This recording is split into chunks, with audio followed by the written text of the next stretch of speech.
Tomorrow morning, somewhere between stepping out of the shower and walking out the door, you will spend about 30 seconds doing something to your hair that is quietly costing you strands. It takes almost no time.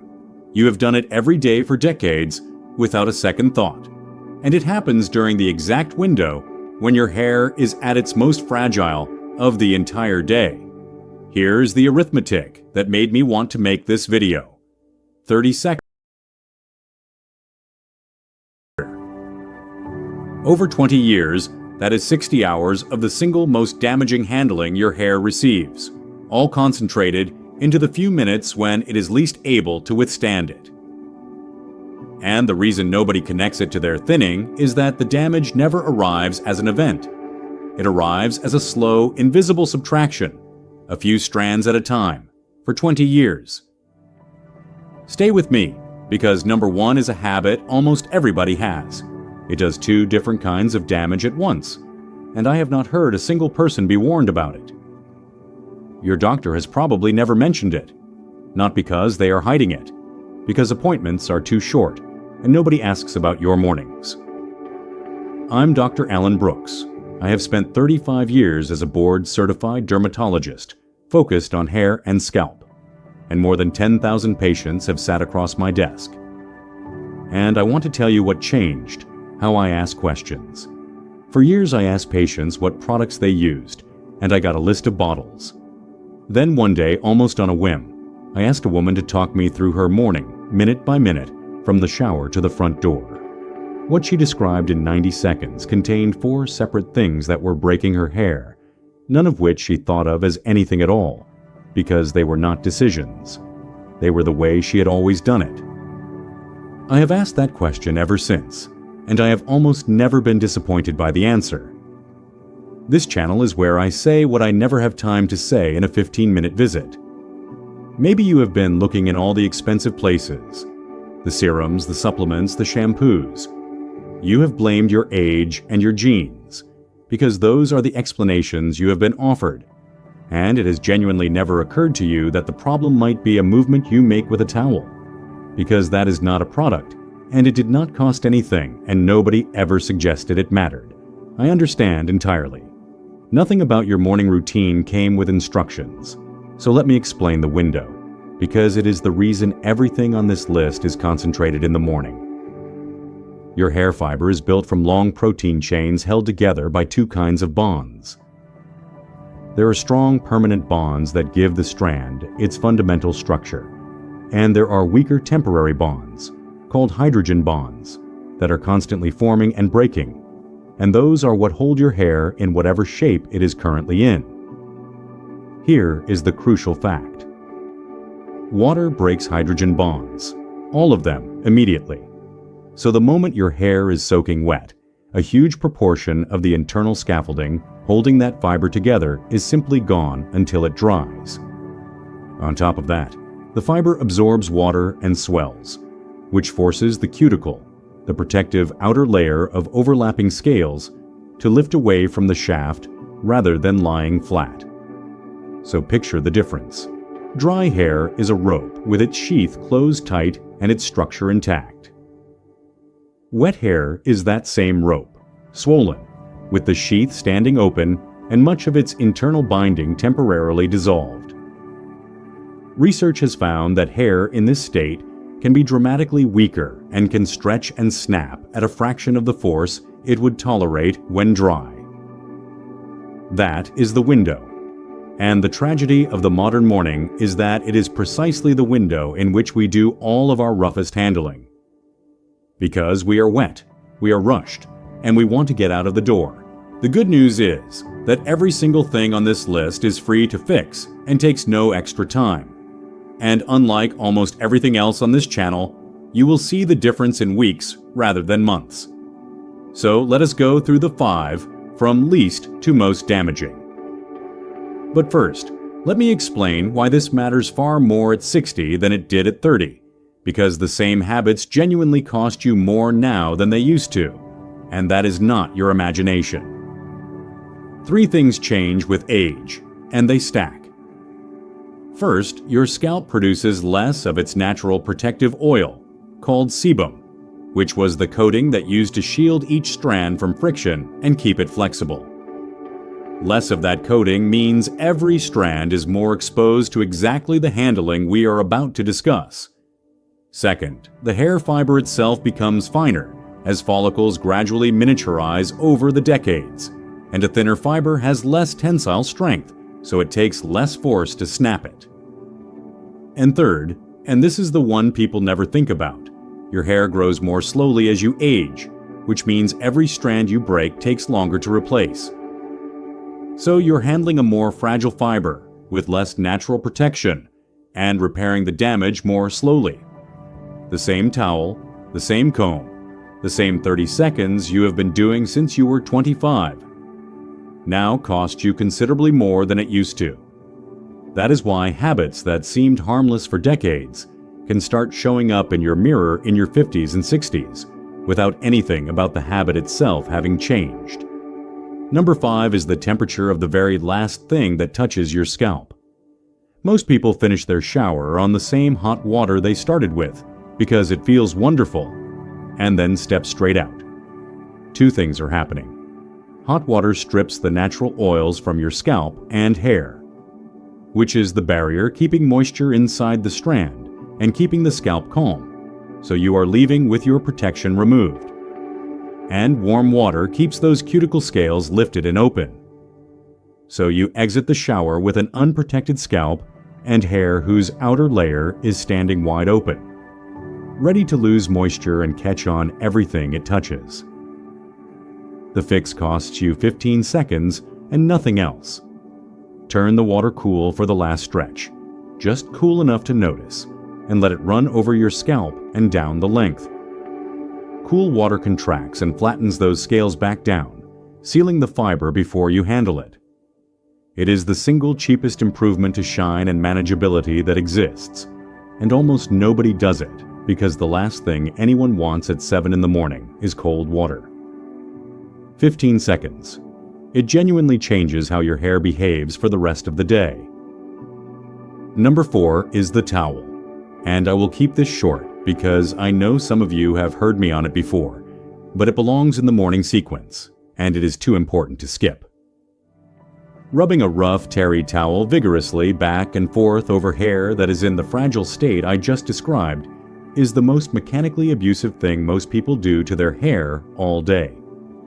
You are dragging an abrasive surface across a swollen fiber with its scales standing open in both directions at speed. Strands snap, the cuticle tears, and the whole lot tangles into knots that then get torn apart with a comb 30 seconds later.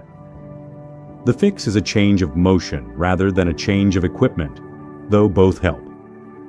Squeeze the water out along the length, then press and pat rather than rub. If you want to wrap it gently rather than twisting it tight. And a soft cotton t-shirt is genuinely better than terry toweling if you have one to spare. Now, before the top 3, do something for me. Type in the comments what the first thing you do to your hair after the shower is. Just honestly, whatever the actual movement is. And tell me your age. I think when you see the answers together, most of you are going to find your exact routine described by a stranger, which is usually the moment people realize this was never a personal failing. Number 3 is combing or brushing wet hair from the roots downward. Almost everyone does this, because it is intuitive. You start at the top and work down. Here is why it is exactly backwards. When you begin at the roots and pull down, every tangle further down the length gets pushed ahead of the comb, gathering more hair as it goes, until you are dragging a compacted knot through fiber that is at a fraction of its normal strength. The force required to pull that knot through is far more than the wet strand can take, so it snaps, and you never hear it. The correct method takes the same amount of time once you are used to it. Start at the ends. Comb out the bottom 2 inches until they run clear. Then move up a couple of inches and comb that section down through the part you already cleared. Then up again. By the time you reach your roots, there is nothing left to fight. Use a wide-tooth comb rather than a brush while the hair is wet. And if you can, wait until it is at least partly dry before you touch it at all. This one change alone visibly reduces what ends up on your bathroom floor. Number 2 is the immediate blast of high heat, and specifically applying it to hair that is still properly wet rather than damp. Here is the mechanism, and it is more violent than most people picture. Your hair fiber holds a small amount of water inside it. When you apply intense heat to a soaking wet strand, that internal water heats past boiling and expands rapidly, forming tiny bubbles within the fiber itself. Hair scientists call it bubble hair, and the result is a strand riddled with hollow weak points that fail under ordinary handling for the rest of its life. On top of that, sustained high heat denatures the keratin protein, permanently changing its structure, which is why heat-damaged hair never fully recovers its texture no matter what you put on it. The fix costs you a few minutes of patience. Let your hair air dry for 10 or 15 minutes first, or towel blot it properly, so it is damp rather than dripping. Then use a medium heat setting rather than maximum. Keep the nozzle a good distance away, and keep it moving rather than holding it in one place. And always use a heat protectant, which is not marketing. It genuinely puts a buffer between the heat and the fiber. Now, before number 1, let me say something about those same 30 seconds, because there is a version of them that works in your favor rather than against you.